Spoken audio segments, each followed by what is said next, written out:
et de l'haltérophilie. Aujourd'hui, à 85 ans, Albert Bourgeois refuse du monde dans sa salle de la rue de la Commune à Liège. 3, 4, 5, 6, 7, 8, 9 et 10. C'est un but dans la vie, n'est-ce pas? Tant que je suis bien alerte. Je m'entraîne toujours légèrement. Vous avez vu que le matin, n'est-ce pas, je m'entraîne toujours légèrement. Il y a 50 ans que je fais le trajet de la place Gobert ici, ben, j'ai tellement l'habitude que ça me changerait trop, enfin. Je pars en vacances, je suis content d'entrer ici. Flexion latérale du buste, travail d'haltère sur les aisselles. 10. Il n'empêche que le sympathique professeur regrette les exploits qu'il était à même de réaliser à l'âge de 20 ans. 14 et 15. J'aimais bien travailler le poids de 20 kilos, je ne peux plus le faire. Hein. Et vous soulevez combien de kilos maintenant? Prenez le poids par l'anneau, celui-là, je l'achète rattrapé comme ça. Et aujourd'hui? Je n'ai jamais rencontré personne qui a su le faire. Personne. Et les professionnels sont venus ici.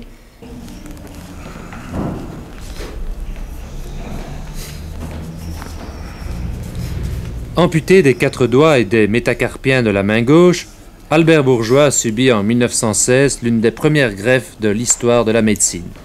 60 ans plus tard, on ne peut que s'incliner devant cette exceptionnelle vigueur.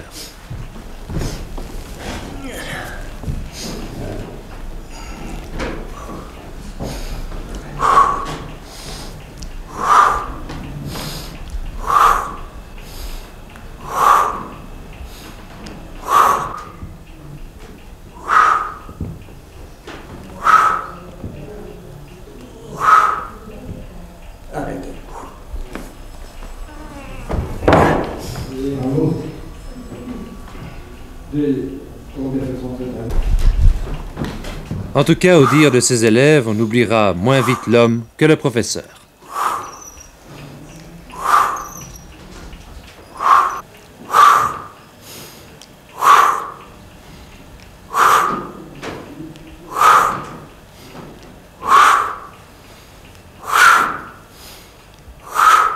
Vous les aimez bien, vos élèves?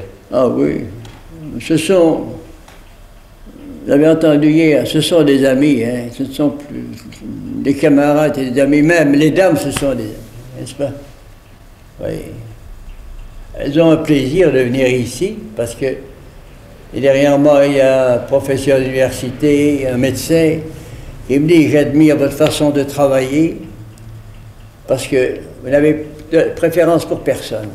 Mettez tout le monde sur le même pied. Vous n'êtes pas mieux, vous ne valez pas plus qu'un employé qui travaille ici.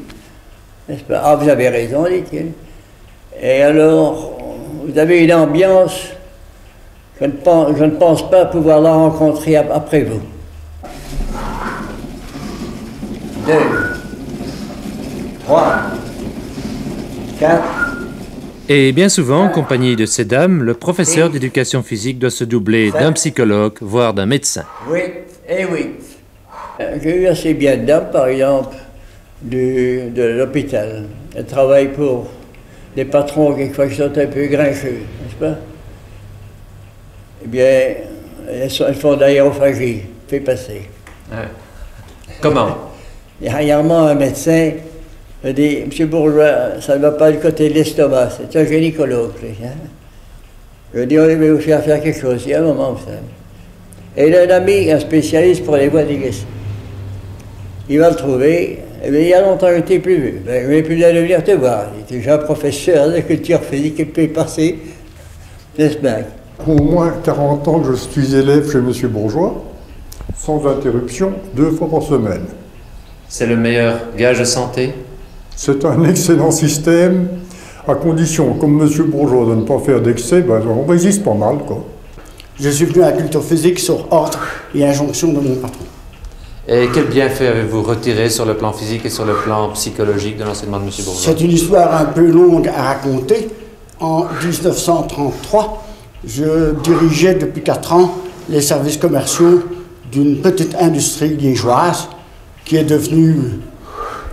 passée du plan local au plan national et même au plan international. J'étais donc un homme orchestre, puisque le service commercial était assez réduit. Je visitais la clientèle, je dirigeais les services de livraison, j'étais là à 7 h du matin, j'étais là à 7h30, 8 h du soir. À ce rythme-là, au bout de 2-3 ans, ma santé s'était détraquée. J'ai visité tous les docteurs liégeois. J'ai été trouver un prince de la science et du diagnostic de l'époque qui m'a dit que j'avais tous les organes d'un homme de 65 ans. Que je devais donc avoir une vie très tranquille, très paisible, végétative. Vous avez fait tout l'inverse. C'est alors que mon patron m'a conseillé et m'a même enjoint de faire de la culture physique. L'enseignement ici n'a rien de commun avec l'enseignement traditionnel. Chacun a la liberté de s'exprimer personnellement. Oui, d'ailleurs, la culture physique, en réalité, c'est une gymnastique individuelle qui se fait évidemment peut-être par un groupe de 3 ou 4, mais de toute façon, la leçon est individuelle, ce qui permet à chacun de choisir le nombre de répétitions, le poids des haltères et les barres dont il se sert, et donc de donner l'intensité voulue à la leçon qu'il souhaite faire. Oui, nous avons été assez étonnés de voir les cas miracles qui se reproduisaient par dizaines ici au club. C'est réellement quelque chose d'assez remarquable. En plus de l'effet sur la musculature et sur les articulations, le travail abdominal, notamment des muscles abdominaux, donc, eh bien, permet un genre de massage, de brassage des organes principaux comme le foie, l'estomac, etc.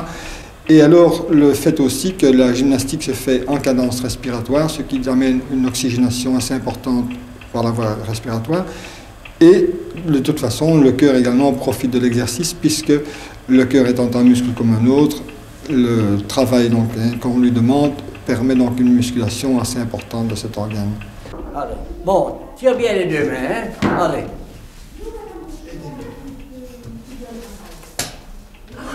Allez, plus haut, encore plus haut. Voilà, allez, descends lentement, une main puis l'autre. Voilà, à la force des bras. Voilà, voilà. Au revoir, monsieur Bourgeois. Au mardi. Au revoir, monsieur Bourgeois. C'était Antenne Soir, édition Wallonie, images François Bertrand, Gaston Moussiot, son Jean-Marie Bertrand, Albert Roup, montage Francis Collignon, illustration sonore Georges Depp, mixage Charlie Jaspard, rédacteur en chef Jean Brumioul. C'était un reportage de Michel Deville. Mardi.